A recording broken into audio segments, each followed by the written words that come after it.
Statistical hypothesis testing compares the significance probability value and the significance level value to determine whether or not to reject the null hypothesis.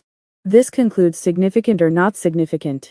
However, since this process is a process of statistical hypothesis testing, the conclusion of statistically significant or not statistically significant is more appropriate than the conclusion of significant or not significant.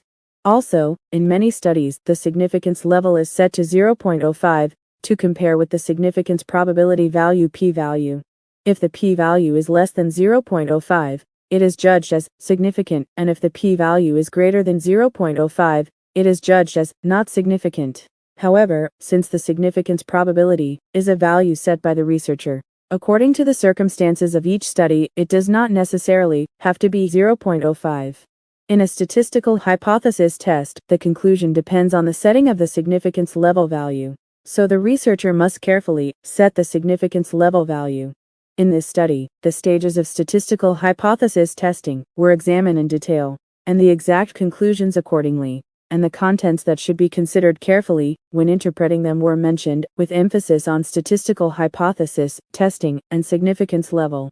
In 11 original articles published in the Journal of Lipid and Atherosclerosis in 2022, the interpretation of hypothesis testing and the contents of the described conclusions were reviewed from the perspective of statistical hypothesis testing and significance level, and the content that I would like to be supplemented was mentioned.